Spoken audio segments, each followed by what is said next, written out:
자, 오늘 누가복음 12장 13절부터 21절에 있는 이 본문 말씀을 가지고 나에게 예수님이 필요한 이유 9번째, 썩지 아니할 상급을 위하여 라는 제목으로 말씀을 상고하겠습니다. 우리 인생이 삶의 목적이라고 하면 호의호식하는 것,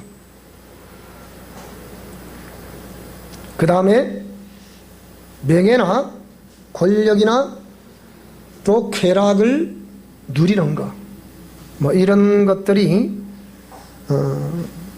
신불신을 막론하고 삶을 살아가는 목적이라. 그래서 이런 것들을 누리는 것이 행복이다.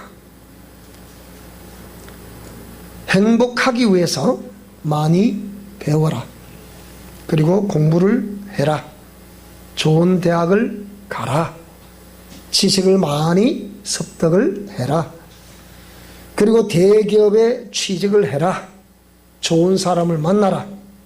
좋은 집을 사라. 좋은 차를 사라. 예쁜 자녀를 낳아 행복하게 잘 살아라. 이런 것들이 우리 한국 사회에서도 대가족 제도에서 가정과 가문이 평안한 것을 최고의 행복으로 여겼습니다. 2010년 3월 13일에 한 사람의 장례식이 있었습니다. 이 사람은 무소유를 일생에 실천을 했던 사람이라. 그리고 불교계의 이단이라고 불렀던 법정 스님의 다비식이었습니다. 법정 스님의 무소유의 책을 읽어보면 불교계가 타락한 이유에 대해서 이 물질이라는 이것 때문에 세속화가 되더라. 왜 이분을 불교계의 이단아라고 불렀느냐 하면, 그래서 이 불교 신도들이 상담을 해보고, 당신은 보자하니 기독교로 가야 되겠소. 당신은 하나님을 믿으세요. 내가 당신을 성경 보니 더욱더 당신은 이렇게 설법을 많이 듣고 부처님의 가르침대로 사세요. 또 당신은 또 이렇게 저렇게 그렇게 하세요. 이렇게 왜 불교의 스님이면서 불교도들이 상담을 오면 당신은 기독교로 가세요. 이런 얘기를 하다 보니까 불교계의 이단이라. 지금도 제가 그 당시에 공영방송에서도 이분의 다비식이 뭡니까? 그 시체를 불로 태운다는 의식을 말하는 거죠. 그건 제 눈에 선한데요. 여러분, 한 사람의 장례식을 공영방송에서 그 과정을, 이렇게 다비식의 과정을 방영을 내보낸다. 그만큼 한국 사회에 무언가를 경종을 울렸다는 겁니다. 그런데 이분이 썼던 책, 제게도 이 책이 있습니다만, 이 무소유라는 책을 쓰게 된 배경이 뭐냐? 이 한 스님이 볼 때는 한국 사회가 종교를 막론하고 너무 좀 세속화되어 있더라는 거예요. 그래서 이분은 전 세계 유명한 사람이라고 하면 그 사람의 어떤 흔적이 있는 곳을 이렇게 찾아다니면서 그 사람의 그 철학, 이런 것들을 이렇게 상상을 하며 묵상을 하며 그 사람을 기렸던 그런 분이기도 했습니다. 그래서 이분이 무소유라는 책을 쓰게 된 배경에는 헨리 데이빗 소로우라는 월든이라는 책을 쓴 우리 기독교인이 그에게 이 영향력을 주었습니다. 결국은 우리가 잘 모르는 법정 스님이 왜 그랬나 이렇게 생각하실지 모르겠습니다만은 그 정신적인 배경을 알고 보면 기독교라는 것을 아는 사람은 다 압니다. 기독교 헨리 데이빗 소로우가 왜 그럼 이 월든이라는 책을 썼나? 이 월든이라는 이 책은 2년 2개월 이틀 동안에 헨리 데이빗 소로우가 하버드 대학에 그 모든 것을 직을 다 버리고 왜 그럼 그 직을 버렸느냐? 여러분, 세계 최고의 대학인 하버드 대학에 그 모든 직을 다 내려놓게 됐을 때는 이분은 범상한 분이 아니잖아요. 우리 한국에도 서울대학 교수가 되면 하늘이 무서운 줄 모르는데요, 세계 최고의 대학에 몸담고 있는 사람으로서 거기에 세계의 유명한, 그러니까 똑똑하다고 나름 말하는 모든 사람들이 이 하버드 대학을 오는데 그들에게 질문을 해본 거예요. 너희들은 왜 이 세계 최고의 대학인 하버드에 수학하러 왔나? 라고 물어보니까 졸업장을 따져. 그 졸업장 받아 뭐 할 건데? 물어보니까 세계에서도 유명한 기업체에 취직을 해서 돈을 많이 버는 거라. 그 돈 많이 벌어서 뭐 할 건데? 이렇게 계속 이렇게 물으니까 여기에 말하는 이게 순서대로, 오늘 여기 우리가 말하는 이 순서대로 촉촉촉 얘기를 하는 거예요. 그래서 돈을 많이 벌어서 좋은 아내, 좋은 남편을 만나가지고 자식 놓고 좋은 집을 짓고 좋은 차를 사고 행복하게 사는 것이 꿈이라고. 그럼 그 꿈 때문에 세계 최고의 대학인 이 하버드에 왔단 말이냐? 네. 그러니까 이 볼 때 학문을 추구하는 사람들이 목적이 이 자본주의의 종로로 하려는 것이구나 라는 것을 그가 깨닫고, 그러면 이 자본주의의 꽃이라 할 수 있는 돈, 열매라 할 수 있는 이 돈, 그럼 이 돈을 벌기 위해서 그럼 이 세계 최고의 대학을 왔단 말인가? 그럼 이 돈이 없이는 살 수가 없겠는가? 라고 했을 때 헨리 데이빗 소로우는 하버드 대학의 모든 걸 다 버리고 이 월든이라는 호숫가에 가서 2년 2개월 이틀 동안에 물질이 없어도, 돈이 없어도 살 수 없겠나?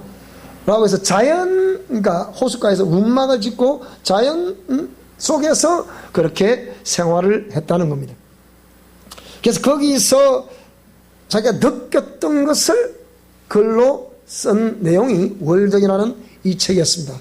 그래서 자연주의가들은 이 책을 다 그냥 헨리 데이빗 소로우에 말하면 자연주의자 이렇게 얘기하는데, 이게 좀 영성가들은 헨리 데이빗 소로우의 이 월든을 말할 때 그것은 자본주의, 결국은 세상에서 만몬신을 쫓아가고 있는 모든 사람들의 정신을 사로잡고 있는 만몬신과, 그리고 거기에 종로로 타고 있는 이 세계 최고의 두뇌들, 그러니까 그러면 이 사람들이 살아간 그 삶의 결론은 소망이 있다 없다? 없다고 본 거예요. 그러니까 물질 없이도 삶을 살아갈 수 없겠나? 돈 없이도 살아갈 수 없겠나 해서 이 월든이라는 호숫가에서 그런 생활했던 그것을 근거로 해서 이 법정섬이라는 분이 무소유라는 책을 썼다. 근데 왜 우리 기독교에서 이런 걸 말하지 않습니까? 그 얘기예요. 이 다른 종교를 비판하는 게 아니에요. 그 근거를 얘기하는 거지. 그래서 결국은 삶의 결과는 뭐냐? 공술의 공수. 빈손으로 왔다가 빈손으로 돌아간다는 거예요. 그러다 보니까 중세 서구 사회를 휩쓸었던 것이 뭐냐?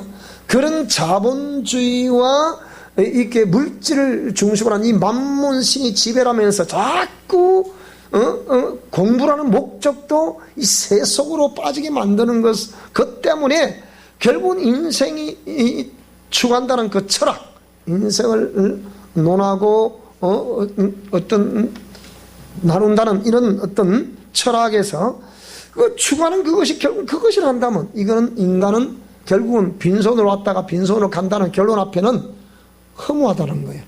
그게 니힐리즘, 허무주의에 빠지는 거예요. 염세주의에 빠지는 거예요. 허무주의가 뭡니까? 세상의 모든 진리나 가치, 제도 등이 아무런 의미나 가치가 없다는 주장이나 생각, 그것을 허무주의라는 거예요. 그럼 염세주의는 뭐냐? 우리가 사는 세계에는 선보다 악이 많고 쾌락보다 고통이 많아서 살아갈 가치가 없다고 하는 이 생각체계를 말하는 거란 말이에요. 여러분 지금 대답해 보세요. 오늘 삶의 목적이 무엇입니까? 오늘 우리 친구가 교회를 온다는데 우리 친구가 교회를 안 왔네요. 삶의 목적이 뭐냐고요. 우리 친구는 초등학교 동창인데 저희 시골집에 강 건너편에 살아요. 맨날 우리 이영순 집사와 같은 동네에 살아요. 근데 이제 정목사하고 전화 온 거예요. 그게 뭐냐니까 내가 노래를 한 거 지었는데 이 노래를 한번 교회 다니는 사람들이 이걸 잘 알지 않냐. 그래 한번 보라는 거예요. 그래서 이세고 옆에 한번 쳐보라. 제가 불러서 이제 이렇게 녹음을 해가지고 보냈어요. 근데 기분이 좋았던 거예요. 근데 이제 뭐 어르신들 계신데 죄송한데 입니다만은 이제 환갑된 나이에 우리가 어떻게 인생을 살아왔나 이 생각해 봐야 되지 않겠나. 이 친구 이렇게 얘기를 하는 거예요. 그러면서 자기가 그 낭남정명이라는 노래를 작곡을 했는데 작사 작곡을 했는데 이 작업마치 10년을 걸렸다는 거예요. 10년을 걸린 그 노래 낭남정명이라는 노래를 제보고 한번 불러보라는 거예요. 그걸 제가 이제 불러서 이제 이생 옆에 하나 치고 제가 불러서 보내줬어요.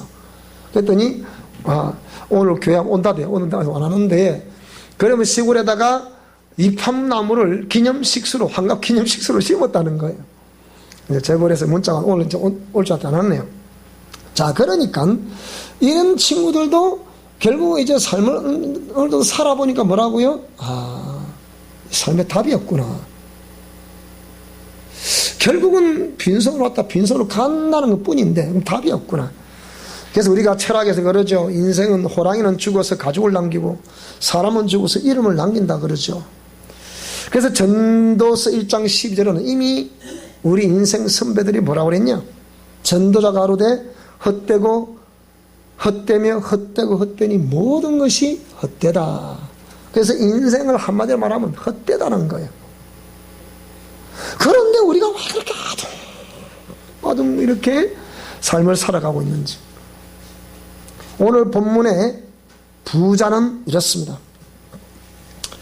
본문 내용을 보면 이 부자는 세상적인 관점으로 보게 되면 인생을 성공한 인생이라 이렇게 말할 수 있습니다. 그리고 호의 호식이라 이렇게 호의호식하고 있는 모습을 우리가 볼 수 있습니다. 호의호식. 좋은 옷을 입고 또 맛있는 음식을 먹고 산다는 그 얘기죠. 그리고 연락하며 살았더라. 매일 그런 것을 연애를 베풀고 즐기며 살았더라. 마치 전도서 1장을 했던 솔로몬이 자기가 마음에 하고 싶은 걸 다 해봤다는 거예요. 그래서 전도서를 기록한 이 솔로몬은 전에도 없고 후에도 없는 그런 왕이었다. 나아간 다 누려봤다는 거예요. 근데 오늘 본문의 부자도 호의호식을 했으니까 뭐 말할 거 뭐가 있겠습니까? 말할 거 없습니다. 말할 거 없습니다. 굉장히 어찌 보면 현실주의자죠. 우리가 목사님 그거는 마땅히 현실에서는 그런 것이 마땅한 것이 아닙니까? 예, 맞습니다. 그래서 오늘 본문을 한번 살펴보게 되니까 자 누가복음 12장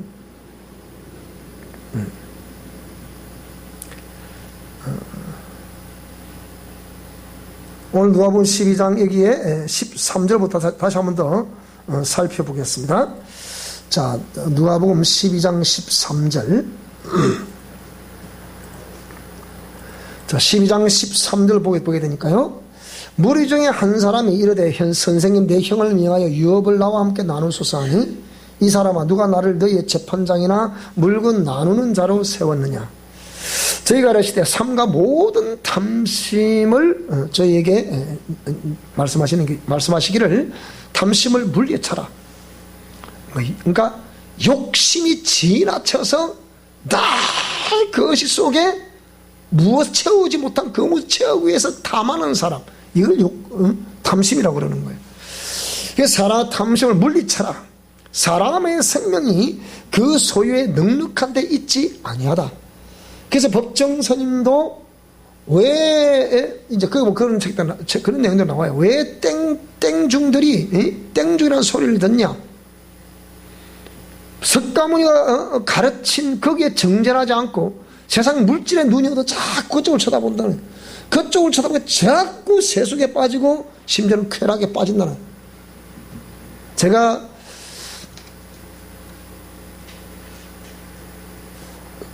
서울에서 내려와서 10년 광야 생활하는 동안에 그 마지막 3년을 제가 택배를 했습니다.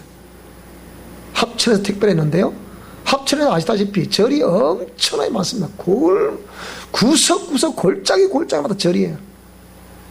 근데 제가 우리 합천 상가라는 곳에는 한우가 유명하잖아요. 그 최고 맛있는 한우집을 제가 잘 알죠. 제 고객이었으니까. 근데 거기 가서 물었어요. 목사님은 고기 안 먹습니까? 왜 내 고기를 안 먹고 잘 먹지요? 그랬더니 그걸 왜 묻냐? 그러니까 스님들도 고기 잘 잡수시던데요? 그러는 거예요. 원래 스님들 고기 먹으면 됩니까? 안 되잖아요. 살상했다 해서. 그런데 뭐라고 그러냐? 참 목사님 말씀드리긴 뭐합니다만은, 자, 우리가 그 많은 사이에 되니까 그런 얘기를 나누죠. 합천의 큰 절의 최고의 큰 스님 주지조례인가 뭐라고 그러느냐?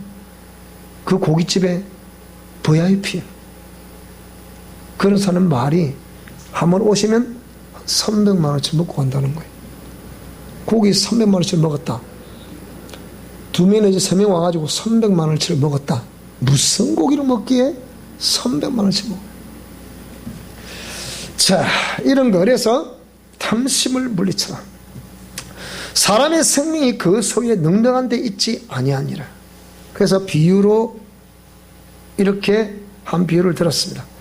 한 부자가 그 밭에 소출이 풍성하며 심중에 생각하여 가로되 얼마나 많이 거두었던지 쌓아둘 곳이 없다. 어쩌면 좋겠나. 그래서 더 큰 곳간을 헐고 더 크게 짓고 모든 곡식과 물건을 거기다 다 쌓아둘 것이다. 오늘날로 말하자면 은행 계좌에다가 많이 저축을 해놨다는 거죠. 부동산 이런 걸 통해서 많이 묻어놨다는 거죠. 쌓아두리라. 그러니까 많이 쌓아뒀으니까 이 부자는 근데 든든하겠어요? 안 든든하겠어요? 우리 주위에 공직사회에 있는 사람일수록 어떻게 하느냐? 다 노후 위해서 어떻게 혹시나 이 말씀 듣고 있는 저와 여러분도 내 노후를 어떻게 그렇게 생각하지 않으셨습니까? 목사님, 그거는 인생이라면 당연한 거 아닙니까? 네, 당연한 거죠. 그래서 내 영혼에게 이르되 영혼아, 여러 해 쓸 물건을 많이 쌓아뒀으니까 네가 죽을 때까지 이제 더 이상 염려, 근심, 걱정 없도록 많이 쌓아뒀으니까 평안히 쉬고 먹고 마시고 즐거워하자. 하나님은 이렇게 말씀하셨습니다. 어리석은 자여, 오늘 밤에 네 영혼을 도로 내가 찾아가면, 왜? 전도서 12장 9절에 보니까 이 전도서 기자가 말하기를 인생의 모든 희노애락을 다 누리고 그가 이제 인생의 황혼 중에서도 이제 거의 기울었고 해가 뉘엿뉘엿 그 산을 넘어가는 그 상황 속에 있는 이 전도서 기자 솔로몬이 뭐라고 했습니까? 결국 인생의 결국은 하나님을 기쁘시게 하는 그것이 인생이 살아가는 목적이다. 그렇게 얘기했습니다. 그래서 어리석은 자여, 오늘 밤에 네 영혼을 도로 찾게 되면, 그리고 영혼은 주신 하나님께로 돌아가고 육체는 흙으로 돌아간다. 그렇게 얘기를 하고 있는데, 오늘 밤에 네 영혼을 도로 찾으면 그렇게 네가 많이 축적해 놓은 그것이 네 것이 되겠느냐? 역사적으로 여러분이 잘 알지 않습니까? 나는 제 아들과 딸에게 그렇게 얘기합니다. 엄마 아빠는 너희들에게 엄마 아빠도 가난한 집에 태어나서 이렇게 나름대로 이렇게 인생의 삶의 의미를 성경 말씀을 통해서 추구하며 목회자로서 성직자로서의 삶을 살다 보니 아빠가 너희들에게 물려줄 것이 하나도 없구나. 너희들에게 물려줄 수 있는 것은 아빠가 인생을 나름대로 살아보니까 하나님을 잘 섬겨드리는 것이 최고 잘하는 것이다. 그 다음에 부모를 공경해야 되는 것이고, 그 다음에 이 사회에서 그리스도인으로서의 어떤 삶을 살아갈 것이며, 그리고 수많은 그 영혼들을 어떻게 하나님 앞으로 이끌어내는 그런 전도자가 될 것이냐. 그래, 아빠가 물려줄 수 있는 것은 하나님을 경외하는 그 믿음과 성경 말씀밖에 물려줄 것이 없다. 그래서 이 말씀을 읽고 너희가 기도하면 반드시 잘 될 것이다. 아빠가 예수님 믿은 이후에 너희들을 위해서 계속 그런 기도를 해왔으니까 너희들은 반드시 잘 될 것이라 아빠는 확신한다. 이랬더니 이 아이들이 자랄 때 중학교, 고등학교, 대학교, 청년시대 지나면서 얼마나 반발을 하고 심지어 우리 딸은 그래요. 엄마 아빠가 도대체 현실성이 있으신 분이냐고 그럽니다.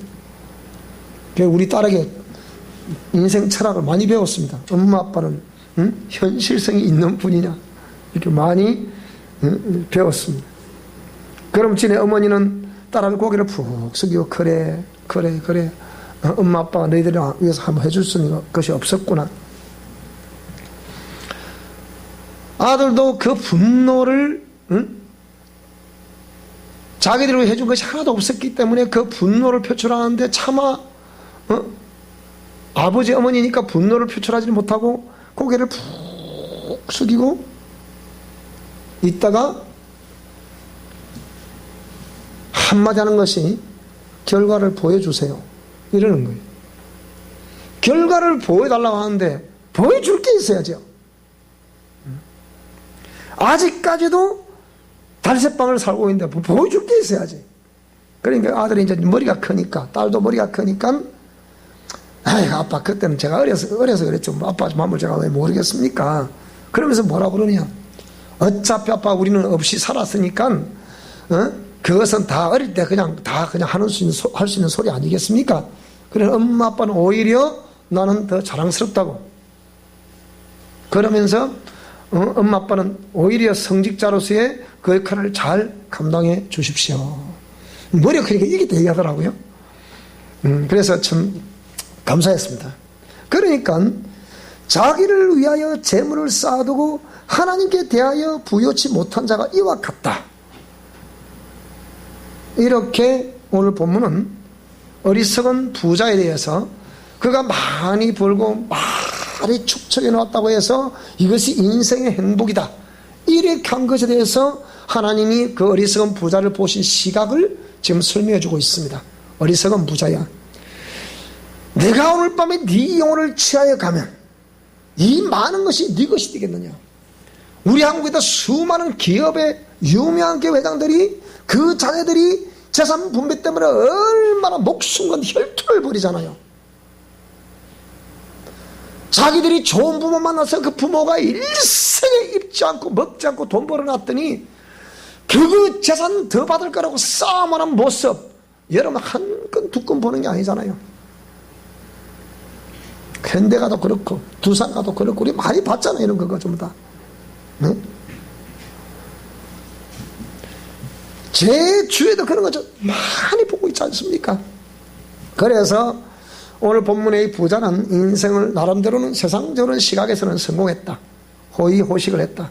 그리고 늘 그 연애를 베푸며 즐기며 살았다. 지극히 현실주의자죠. 어찌 보면 이런 삶을 살아가는 것을 우리는 부러워하고 그게 행복이라고 늘 여겼기 때문에 예수 믿으면 잘 된다는 개념을 항상 그렇게 생각하고 있는 거죠. 여러분, 그러면 여러분이 그렇게 우리가 살아온 우리 인생에 남은 흔적이 무엇입니까?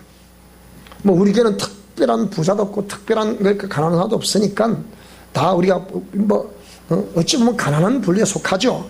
그렇기 때문에 우리의 삶은 반드시 그 흔적이 남는다는 거예요. 여러분, 이것을 따라서 삶의 흔적은 반드시 남는다. 지금 나의 모습은 내 삶의 성적표다. 지금 나의 모습은 내 신앙의 성적표다. 지금의 흔적이 끝이 아니다. 이 땅의 삶의 흔적은 내세에서 반드시 질문을 받게 된다. 성적표에 우수한 성적이 기록되게 하라.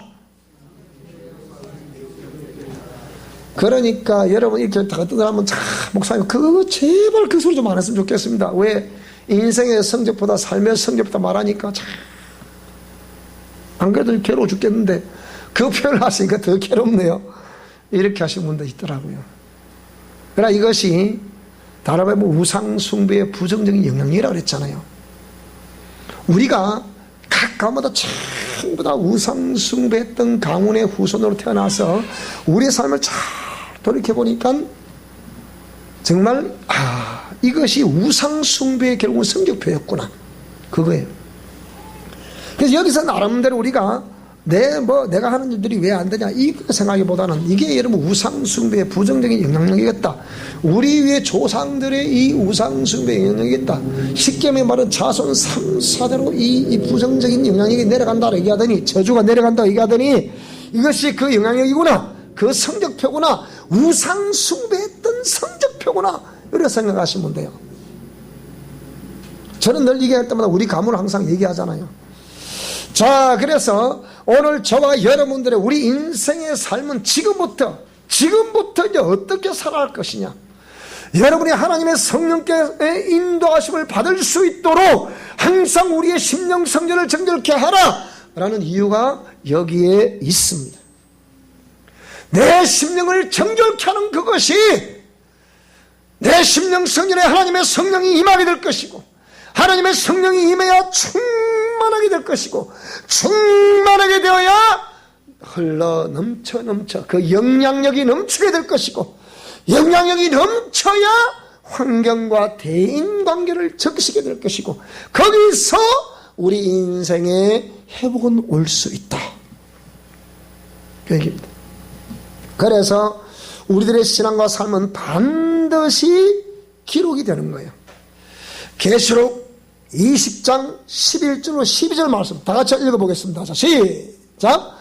또 내가 크고 흰 보좌와 그 위에 앉으신 이를 보니 땅과 하늘이 그 앞에서 피하여 간데 없더라. 또 내가 보니 죽은 자들이 큰 자나 작은 자나 그 보좌 앞에 서 있는데 책들이 펴있고 또 다른 책이 펴졌으니 곧 생명책이라.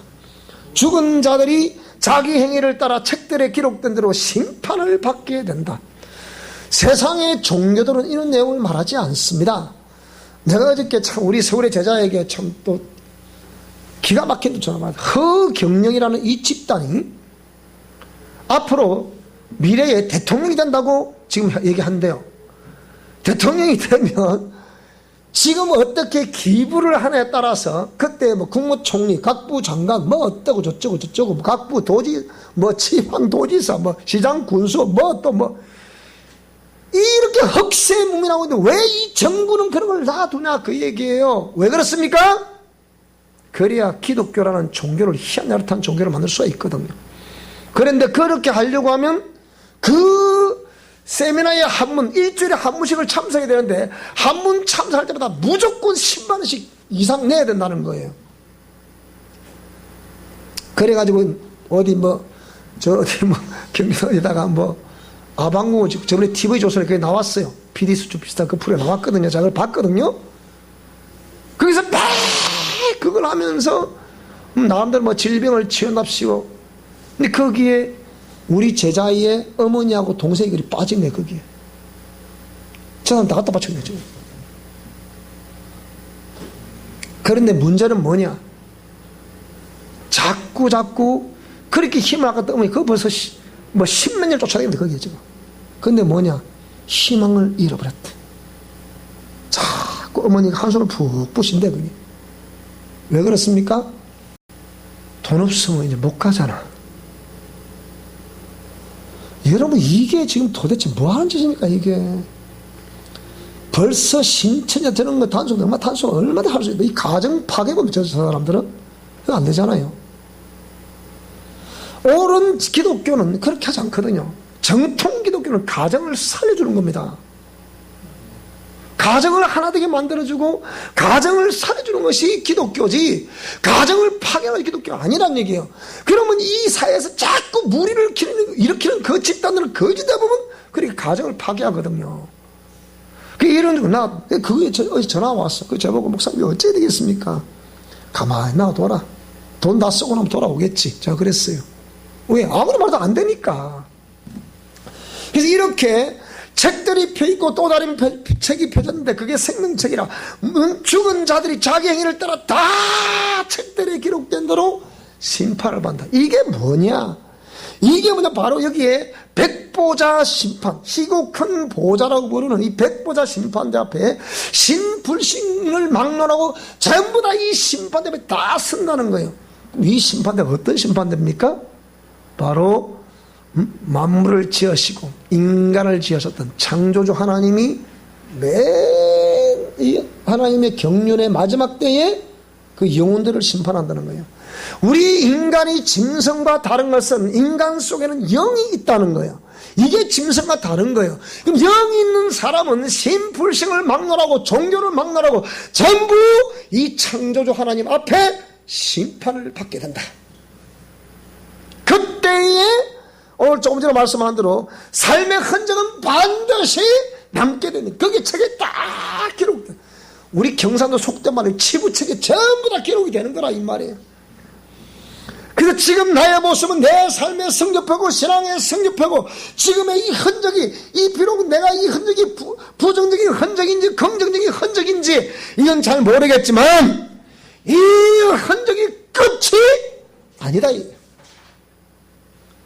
지금까지 내 삶의 흔적이 어떠하더라도 지금부터라도 다시 가꾸어가는 저와 여러분 될 수 있기를 권면합니다. 그래서 이 땅의 삶의 흔적을 지금부터라도 어떻게 삶을 살아갈 것이냐 따라서 그 하나님의 보좌 앞에 갔을 때 그건 전부 다 이걸 지금 묻겠다는 거예요. 이 보좌는 건 심판대를 의미하는 겁니다. 희고 큰 보좌 그 위에 앉으시니 그분이 심판하시는 거거든요. 그래서 여기에 기록되어 있는 내용들은 뭡니까? 신앙과 행위에 대한 크게 두 영역, 신앙과 행위에 대한 영역을 이게 기록을 하는 겁니다. 그래서 신앙은 믿음과 그리고 믿음은 구원을 얻는 문제, 그리고 하나님의 공의 말씀을 따라 이것은 순종했으면 옳은 것이고 순종하지 않으면 옳지 않는 것이다. 옳고 그름과 관련된 것이 신앙복이다. 믿음. 그리고 확실히 구원을 얻었으면 확신하느냐, 천국에 대한 내세관을 확실히 가지고 있느냐, 이런 것들, 그 다음에 공의 말씀대로 확실히 준행했냐 안 했냐, 옳고 그름의 문제. 그래서 전도서 12장 13절에 일의 결국을 다 들었으니까 하나님을 경외하고 그 명령을 지켜라, 이것이 사람의 본분이다 라고 정리를 하고 있는 겁니다. 베드로는 베드로전서 1장 9절에 믿음의 결국은 곧 내 영혼의 구원이라는 거예요. 오늘 저와 여러분이 예수 그리스도를 믿는 믿음을 가지고 있는 그 끝은 뭐냐? 여러분이 영원히 천국에서 영원히 눈물도 없고 근심도 없고 걱정도 없고 아픈 것도 없고 슬픈 것도 없고 고통도 없고 없는 그런 곳에 천국에서 우리가 영생 얻게 된다는 사실입니다. 이 믿음을 끝까지 잘 간직하고 계시기를 주 여러분으로 축원합니다. 그러면 행위에 대한 것은 뭐냐? 이거는 우리가 어떻게 삶을 살아가느냐, 삶을 살아냈느냐, 삶을 이제 살아왔냐, 이걸 좀 말하는 거거든요. 그러니까 결국 이것이 뭡니까? 우리 삶이 하나님의 말씀에 아까 순종했냐, 불순종했냐. 영생을 얻는 자가 상급을 얻게 되는 거잖아요. 영생을 얻을 수 없는 사람이라고 하면 아무리 세상에서 이렇게 저렇게 어렵게 살았다 하더라도 영생을 못 얻는 거죠. 지옥 가버리면 끝나잖아요. 그래서 이것도 공의 말씀의 순종과 불순종과 관련이 있죠. 이게 상급과 관련이 있다는 겁니다. 그래서 전도서 12장 14절을 보니까 하나님은 모든 행위와 모든 은밀한 일을 선악간에 심판하시리라. 그래서 행위에는 반드시 상급과 심판이 있다는 거예요. 고린도전서 9장 25절을 보니까 이기기를 다투는 자마다 모든 일에 절제하나니 그들은 썩을 성리자의 관을 얻고자 하되 우리는 썩지 아니할 것을 얻고자 하노라. 디모데후서 4장 8절을 보니까 바울 사도는 그의 제자였던 디모데에게 이제후로는 나를 위하여 의의 멸류관이 예비되었으므로 주곧 의로운 재판장이 그날에 먹여주실 것이며 내게만 아니라 주의 나타나심을 사모하는 모든 자들에게 이런 의의 멸류관을 주게 될 것이다. 오늘 사랑하는 모든 성도들이, 우리 미션 코람들의 모든 이 가족들이 전부 다 의의 멸류관을 쓰는 역사 있기를 주의 이름으로 축원합니다. 그래서 역대하 15장 7절을 보니까 그런즉 너희는 강하게 하라. 자신의 손이 약하지 않게 하라. 정말하자면 주의 이름을 가지고 잊지 말 손을 수많은 사람들 손을 펴고 이게 실천하고 이런 개념을 손이 약하지 않게 하라 이렇게 쓴 거예요. 그런 것이 그러니까 수고한 그 흔적이 없지 않도록 하라 이 말이거든요. 그러니까 너희 행위에는 뭐가 있다고요? 상급이 반드시 있다는 거예요. 그러니까 이렇게 하려고 하니까 우리도 육체를 가지고 있는 자라 시험이 오겠어요? 안 오겠어요? 오겠죠. 야고보서 1장 12절을 보니까 시험을 참다는 복이 있나니 이는 시련을 견뎌낸 자가, 시련이 뭡니까? 그 공의 말씀을 준행하려다 보니, 실천하려다 보니 우리가 당하는 고통을 시련이라고 합니다. 견뎌낸 자가 주께서 자기를 사랑하는 자들에게 약속하신 생명의 멸류관을 반드시 얻을 것이기 때문이다. 얻을 것이기 때문이다. 그래서 계시록 3장 11절을 보니까 내가 속히 오리니 네가 가진 것을 굳게 잡아 아무도 네 멸류관을 빼앗지 못하게 하라. 네가 받을 상급을 빼앗지 못하게 하라. 지켜라 그 말이죠. 그래서 빌립보서 2장 12절을 보니까 나의 사랑하는 자들아 너희가 나 있을 때뿐 아니라 더욱 지금 나 없을 때도 항상 복종하여 두렵고 떨림으로 너희 구원을 이루라. 왜 구원이 돼야 이 상급도 자동으로 이어지게 되는 거잖아요. 구원이 안 되면 상급이 소멸되거든. 그래서 오늘 저와 여러분들이 우리가 오늘 이 예수 그리스도가 내게 필요한 이유, 썩지 아니할 상급이 우리를 기다리고 있기 때문입니다. 여러분 오늘 어저께 내가 그랬어요. 그저께 저녁에 금요기도 와서 명원이가 합격했다 소리를 하더라고요. 근데 아이고 우리 명원이가 우리 집사람 북천중학교 후배잖아요. 그러니까 난 처음에 우리 대학교 갈 사람이 없는데 이 대학교 입시 시험을 치는데 그 대학교 사람 없는데 그 고등학교 명원이 그래 보니까 시내에 있는 중학교 아이들도 간다 떨어졌대요. 근데 명원이가 됐다 그래.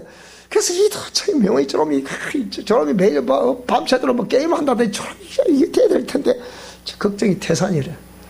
그런데 됐다 그러는 거예요. 그런데 전에 있던 교회 그 어떤 친구는 또 떨어졌다네 또. 그러니까 내가 들어보니까 명의 저는 그랬다는 거야. 그래 내가 사랑의 교회 와가지고 그래 난 합격했다 아닙니까? 이러더라는 거야. 명언아 네가 어째 그 명언을 잘하니? 네가 명언인데 명언을 하네? 떨어졌다네. 그래서 그렇다. 그래도 하나님 은혜를 베푸시는구나. 은혜를 베푸시는구나. 우리 명언이도 이제 열심히 공부해라니? 공부해. 그러니까 이렇게 해서 이런 모든 것들이 눈에 보이지 않지만 부모된 자들이 얼마나 또 기도를 하며 또 얼마나 신경을 썼겠습니까? 그렇지 않습니까? 그래서 우리가 행하는 모든 것들은 전부 다 하늘의 상급과 관련이 있는 것을 믿으시기 바랍니다. 예수님 믿지 않는 사람은 당장 급한 것이 예수 믿어서 영생 얻는 문제예요. 오늘 저와 여러분이 예수 믿어서 영생 얻는 것을 확실히 믿는다고 하면 이제부터 애쓰고 힘써서 하나님을 더 잘 섬겨드리시기 바랍니다. 그분이 복의 근원이라 얘기하시잖아요. 복의 근원 되시는 분을 잘 섬겨야 복이 오는 거지, 복의 근원 아니고 우상을 섬기고 우상에 갖다 바치면 그게 어째 복이 되겠냐고요. 그게 안 됩니다. 그래서 오늘 저와 여러분, 우리 사랑의 교회를 출석하고 우리 미션 코람대 이 메시지를 듣는 모든 분들은 반드시 썩지 않을 하늘 성금을 위해서 애쓰고 힘써 주님께 쓰실 때 어떤 사람은 성경에 그랬대요. 어떤 사람 10골, 어떤 사람 100골, 어떤 사람 1000골, 어떤 사람 10,000골, 여러분 행함대로 그 복을 받게 된답니다. 그래서 여러분이 반드시 하나님께 칭찬 들을 뿐만 아니라 정말 그 많은 상이 있기를 주 이름으로 축원합니다. 애쓰고 힘쓸 수 있기를 축원합니다. 자, 우리 옆사람에게 하늘나라의 상급을 위해서 애쓰고 힘씁시다. 시작!